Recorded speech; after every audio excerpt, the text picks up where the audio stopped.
Hello everyone, मैं आपका भाई अभिषेक स्वागत करता हूं ट्रिपल सी के इस इम्पॉर्टेंट क्लास में। इस क्लास में हम आप सभी के लिए डिजिटल फाइनेंशियल टूल से 50 इम्पॉर्टेंट क्वेश्चन आप सभी के लिए लेकर आए हैं, जो कि परीक्षा के रिगार्डिंग बहुत ही इम्पॉर्टेंट होने वाला है। इसलिए आप सभी पूरा 50 क्वेश्चन ज़रूर देखें। आज का क्वेश्चन है भैया कि यूपीआई का पूरा नाम क्या है। यूपीआई का पूरा नाम क्या है।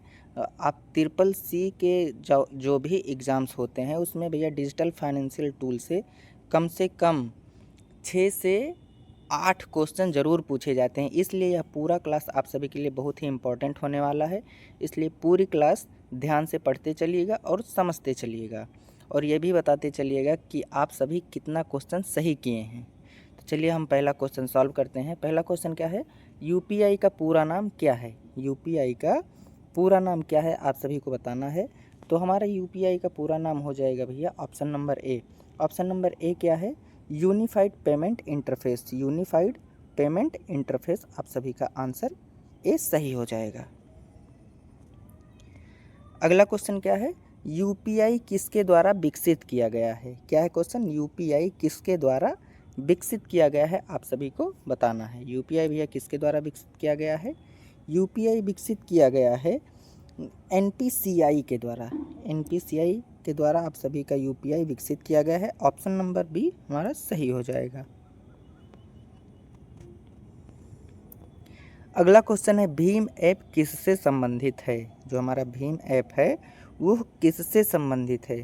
तो हमारा भीम ऐप भैया डिजिटल भुगतान से संबंधित रखता है। ऑप्शन नंबर बी सही हो जाएगा।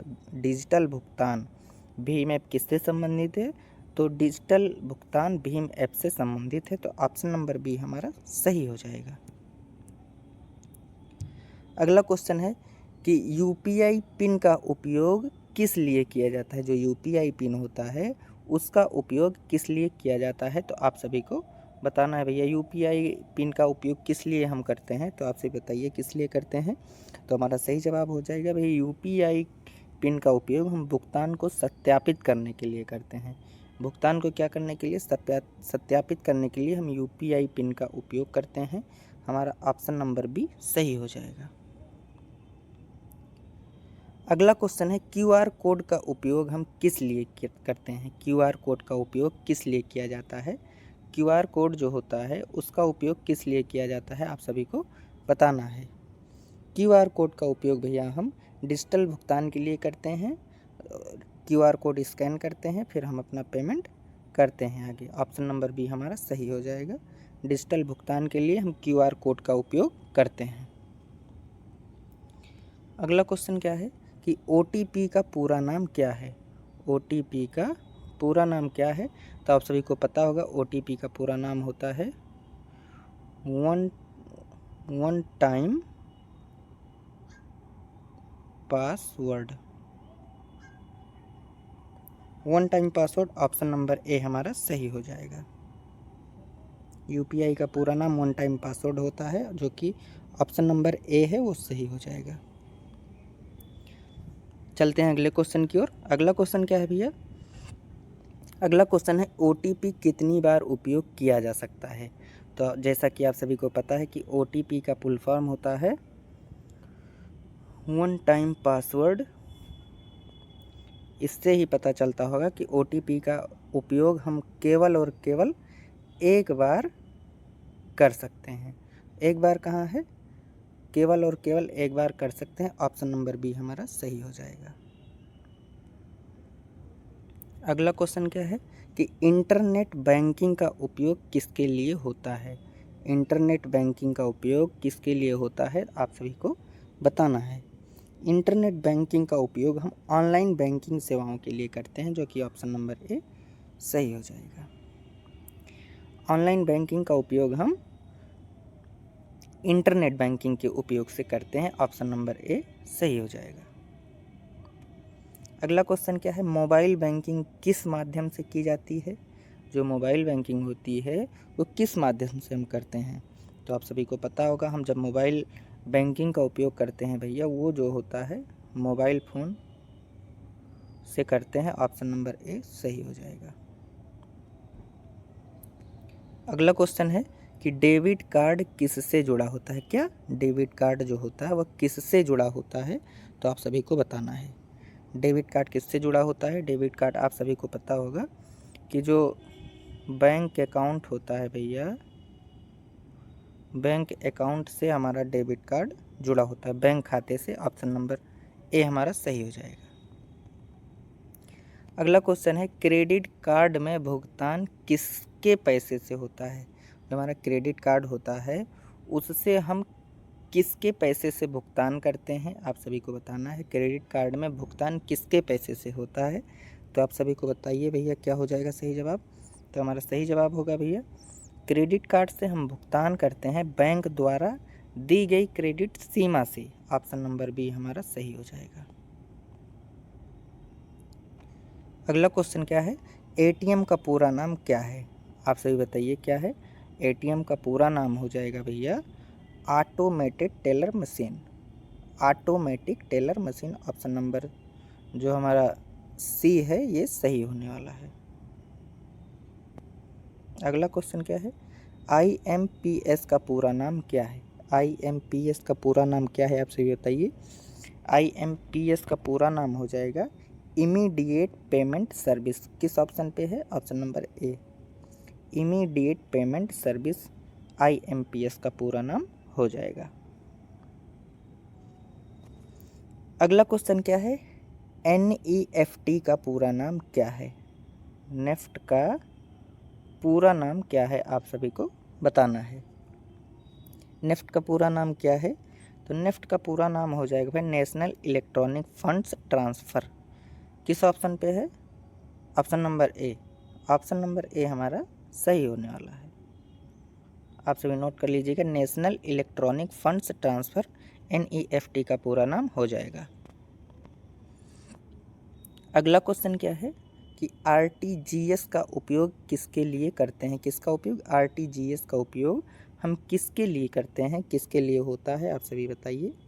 RTGS का उपयोग हम किसके लिए करते हैं। RTGS का उपयोग भैया हम बड़े मूल्य के तत्काल भुगतान को, यानी कि बड़ा अमाउंट ट्रांसफ़र करने के लिए हम RTGS का उपयोग करते हैं। ऑप्शन नंबर भी सही हो जाएगा। अगला क्वेश्चन क्या है, ई वॉलेट का उदाहरण क्या है। ई वॉलेट का उदाहरण फ़ोन पे वॉलेट होता है। डिजिटल भुगतान का सबसे सुरक्षित तरीका UPI पिन OTP सत्यापन का होता है। आप सभी नोट कर लीजिएगा, बहुत ही इंपॉर्टेंट क्वेश्चन है भैया। आने वाले CCC के एग्ज़ाम्स के लिए बहुत ही इंपॉर्टेंट क्वेश्चन है, इसलिए ध्यान से पढ़ते चलिए और समझते चलिए। अगला क्वेश्चन क्या है, CVV कितने अंकों का होता है, तो आप सभी को पता होगा CVV भैया 3 अंकों का होता है। 19वां क्वेश्चन क्या है, ATM पिन सामान्यतः कितने अंकों का होता है। कौन सा पिन, ATM पिन सामान्यतः कितने अंकों का होता है, तो आप सभी नोट कर लीजिए। ATM पिन सामान्यतः 4 अंकों का होता है, आप सभी नोट कर लीजिएगा। अगला क्वेश्चन है भैया, नेट बैंकिंग के लिए क्या आवश्यक है। नेट बैंकिंग के लिए हमारे लिए सबसे ज़्यादा महत्वपूर्ण है वो है यूज़र ID और पासवर्ड।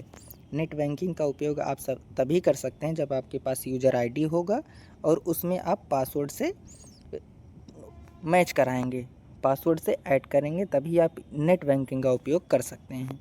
अगला क्वेश्चन क्या है, UPI भुगतान के लिए क्या आवश्यक है। UPI भुगतान के लिए ऑब्वियसली आप सभी को पता होगा UPI पिन मोस्ट इम्पॉर्टेंट है, आप सभी को नोट करना है। अगला क्वेश्चन क्या है, अगला क्वेश्चन है कि QR कोड जो होता है, QR कोड स्कैन किया जाता है कहाँ पे, मोबाइल ऐप से। किस ऐप से UPI भुगतान किया जाता है, भीम ऐप, आप सभी को पता होगा। अगला क्वेश्चन क्या है, बैंक खाते से सीधे भुगतान किससे होता है। जो बैंक खाता होता है हमारा, किस चीज़ से हम सीधा भुगतान कर पाते हैं, वो है हमारा UPI। हमारा सही जवाब हो जाएगा UPI। अगला क्वेश्चन है, इंटरनेट बैंकिंग के लिए क्या चाहिए। इंटरनेट कनेक्शन ऑब्वियसली आप सभी को पता होगा, बिना इंटरनेट के हम इंटरनेट बैंकिंग का उपयोग नहीं कर सकते। ऑप्शन हमारा इंटरनेट कनेक्शन सही जवाब हो जाएगा। अगला क्वेश्चन है OTP किस माध्यम से प्राप्त होता है। OTP किस माध्यम से प्राप्त होता है, या तो डायरेक्ट आपके ईमेल पर जाएगा या फिर आपके फ़ोन में SMS के माध्यम से OTP प्राप्त होती है। अगला क्वेश्चन है UPI में वर्चुअल पेमेंट एड्रेस को क्या कहते हैं। UPI में वर्चुअल पेमेंट एड्रेस को क्या कहते हैं हम, तो UPI ID कहते हैं। वर्चुअल पेमेंट्स एड्रेस को हम UPI ID के नाम से जानते हैं, आप सभी नोट कर लीजिएगा। चलते हैं अगले क्वेश्चन की ओर। अगला क्वेश्चन हमारा क्या है, कार्ड के पीछे लिखा 3 अंकों का कोड CVV कहते हैं। आप सभी को पता होगा CVV को, जो कार्ड में पीछे 3 अंक होता है भैया, उसी को हम CVV कोड कहते हैं। अगला क्वेश्चन क्या है, रुपे क्या है। जो रुपे है वो क्या है। भारतीय कार्ड भुगतान नेटवर्क हमारा रुपे होता है, आप सभी नोट कर लीजिए। अगला क्वेश्चन क्या है, NPCI का मुख्य कार्य क्या है। NPCI का मुख्य कार्य क्या है, तो NPCI का मुख्य कार्य होता है भैया डिजिटल भुगतान प्रणाली संचालित करना। क्या होता है, डिजिटल भुगतान प्रणाली संचालित करता है। कौन करता है, NPCI। आप सभी नोट कर लीजिएगा, NPCI हमारा सही जवाब हो जाएगा। अगला क्वेश्चन है, भुगतान असफल होने पर क्या करें। भुगतान असफल होने पर हम क्या कर सकते हैं, आप सभी को बताना है। भुगतान असफल जब हो जाता है भैया, फेल हो जाता है, तो हम बैंक या ऐप से संपर्क कर सकते हैं। वहाँ पे कंप्लेन दर्ज करा सकते हैं, तो आपका पेमेंट जो है रिफ़ंड हो जाता है। तो हमारा सही जवाब हो जाएगा, बैंक या ऐप से संपर्क करके अपना भुगतान वापस करा सकते हैं। अगला क्वेश्चन क्या है कि OTP किसके साथ साझा नहीं करना चाहिए। हमारा जो 1 टाइम पासवर्ड होता है वह किसके साथ साझा नहीं करना चाहिए, आप सभी को बताना है। तो ऑब्वियसली आप सभी को पता होगा, किसी के साथ भी हम OTP को साझा नहीं कर सकते हैं। अगला क्वेश्चन क्या है, UPI पिन किसके साथ साझा करना चाहिए।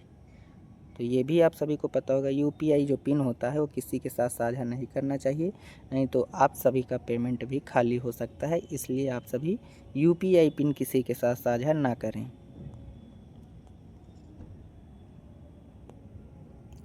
अगला क्वेश्चन क्या है कि फिशिंग क्या होता है। आप सही बताइए, फिशिंग क्या होता है। फिशिंग ये होता है भैया ऑनलाइन धोखाधड़ी। आप सभी के पास एक मैसेज आएगा और आपको एक OTP बताएंगे, आपका बैंक खाता खाली हो जाएगा। इसे कहते हैं फिशिंग, ऑनलाइन धोखाधड़ी।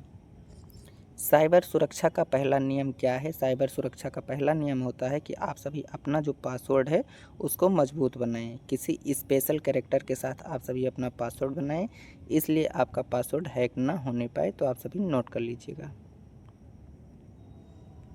अगला क्वेश्चन क्या है, सुरक्षित वेबसाइट की पहचान क्या होती है। सुरक्षित वेबसाइट की पहचान जो होती है वो HTTPS होता है, आप सभी नोट कर लीजिए। डिजिटल भुगतान का लाभ। डिजिटल भुगतान का लाभ क्या है, तेज़ और सुविधाजनक जो है हमारा डिजिटल भुगतान से हम तेज़ी से भुगतान कर सकते हैं और हमारे लिए ज़्यादा सुविधाजनक भी है। इंटरनेट बैंकिंग का नुकसान क्या है। इंटरनेट बैंकिंग में भैया नुकसान यह है, उसमें हम साइबर जोखिम ज़्यादा रहता है। आप सभी का पैसा फंस सकता है इंटरनेट की वजह से, या कई सारे जोखिम होते हैं। इसलिए आप सभी ध्यान से इंटरनेट बैंकिंग का उपयोग करें। इंटरनेट बैंकिंग का नुकसान यह है, साइबर जोखिम। अगला क्वेश्चन क्या है कि QR का पूरा नाम क्या है। QR का पूरा नाम होता है क्विक रिस्पांस। भीम ऐप किस तकनीकी पर आधारित है। जो हमारा भीम ऐप होता है वह किस तकनीकी पर आधारित होता है, तो हमारा UPI तकनीक पर भीम ऐप आधारित होता है। E-वॉलेट में पैसा कहाँ रहता है। हमारा जो E-वॉलेट होता है भैया फ़ोन पे, वहाँ पे पैसा कहाँ रहता है, तो हमारा E-वॉलेट में पैसा जो रहता है वो डिजिटल वॉलेट में रहता है। आप सभी नोट कर लीजिए। अगला क्वेश्चन क्या है, बैंक बैलेंस देखने के लिए UPI में क्या उपयोग होता है। जो हमारा बैंक बैलेंस चेक करते हैं उसको देखने के लिए UPI में क्या उपयोग करते हैं, तो बैलेंस चेक पर क्लिक करेंगे तभी हम UPI डालेंगे। आपका बैंक बैलेंस शो करने लगेगा।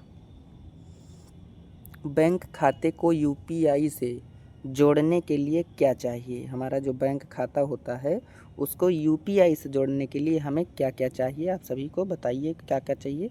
तो हमारा सही जवाब होगा भैया रजिस्टर्ड मोबाइल नंबर। बैंक खाते को यूपीआई से जोड़ने के लिए सिंपल सी बात है, आप सभी बिना रजिस्टर्ड मोबाइल नंबर से बैंक खाता नहीं चला पाएंगे, यूपीआई नहीं चला पाएंगे।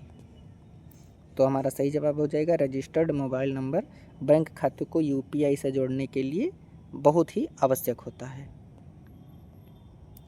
अगला क्वेश्चन क्या है कि एसएमएस अलर्ट, जो हमारा एसएमएस अलर्ट किस लिए उपयोगी है? जो एसएमएस आता है वह किस लिए उपयोगी है? लेन देन की जानकारी के लिए एसएमएस अलर्ट जो है भैया बहुत ही उपयोगी होता है, बहुत ही लाभकारी होता है। इसलिए कोई भी एसएमएस अलर्ट आए उसको ध्यान से पहले पढ़ लीजिए, ध्यान से देख लीजिए, तभी लेन देन जारी रखिए आप सभी।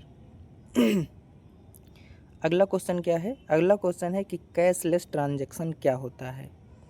कैशलेस ट्रांजैक्शन हम किसे कहते हैं? आप सभी बताइए किसे कहते हैं? तो कैशलेस ट्रांजैक्शन भैया हम उसे कहते हैं बिना नकद भुगतान, हम आपको नकद नहीं देंगे, ऑनलाइन पेमेंट को हम कैशलेस ट्रांजैक्शन कहते हैं। ऑनलाइन पेमेंट का लाभ क्या होता है?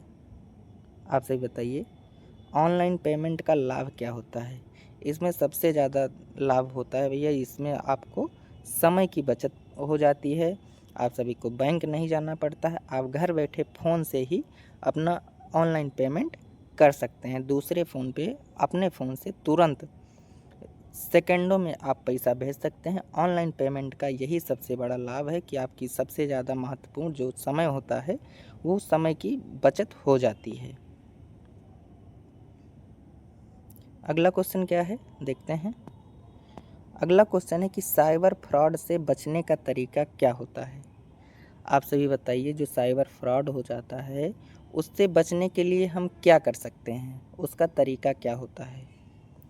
तो हमारा सबसे बड़ा नुकसान ये हो जाता है कि किसी भी साइबर फ्रॉड से कोई भी ओटीपी आता है, आप सभी तुरंत ओटीपी अपना बता देते हैं, उससे साझा कर देते हैं, या फिर कोई पिन पूछता है तो पिन बता देते हैं, इसलिए आप सभी साइबर फ्रॉड के शिकार हो जाते हैं। तो आप सभी को क्या करना है कि कोई भी ओटीपी या फिर पिन किसी दूसरे के साथ साझा नहीं करना है, किसी को बताना नहीं है।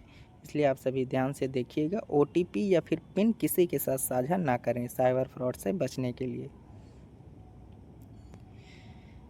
अगला क्वेश्चन है कि कॉन्टैक्टलेस पेमेंट किससे होती है?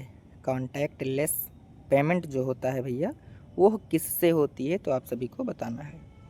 कॉन्टैक्टलेस पेमेंट जो होता है वो NFC सक्षम कार्ड या फिर फ़ोन से होता है। आप सभी को पता होगा, ना पता होगा तो नोट कर लीजिए और ध्यान से पढ़ते चलिए। NFC कॉन्टैक्टलेस पेमेंट जो होता है वो NFC से होता है या फिर सक्षम कार्ड से या फिर फ़ोन से। अगला क्वेश्चन क्या है कि AEPS का उपयोग किस पहचान से होता है? जो AEPS का उपयोग होता है किस पहचान से होता है? तो आप सभी को पता होगा कि आधार से AEPS का उपयोग करते हैं हम, आधार से AEPS का पहचान होता है, आप सभी नोट कर लीजिए। CCC में डिजिटल फाइनेंशियल टूल्स का उद्देश्य क्या है? CCC जो हमारा कोर्स होता है उसमें डिजिटल फाइनेंशियल टूल्स का उद्देश्य क्या है, उसका मुख्य उद्देश्य क्या है, आप सभी बताइए। तो भैया आप सभी को बता दें CCC में डिजिटल फाइनेंशियल टूल्स का बहुत ही महत्वपूर्ण योगदान है भैया। आप सभी को सुरक्षित डिजिटल भुगतान की जानकारी मिलती है, कोई भी आपके पास साइबर फ्रॉड नहीं होने पाए, इसलिए CCC डिजिटल फाइनेंशियल टूल्स का CCC के एग्ज़ाम में बहुत ही महत्वपूर्ण भूमिका होती है। तो इसलिए आप सभी CCC में जो है डिजिटल फाइनेंशियल टूल्स का बहुत ही अच्छे से पढ़ाई करके जाना। इसमें भैया आप सभी के 8 से 10 क्वेश्चन पूछे जाते हैं, आप सभी के बिल्कुल सही होने चाहिए। कितना क्वेश्चन आप सभी सही किए हैं कमेंट बॉक्स में ज़रूर बताइएगा। अब आज के लिए बस इतना ही, मिलते हैं अगले क्लास में, तब तक के लिए बाय बाय, जय हिंद, जय भारत।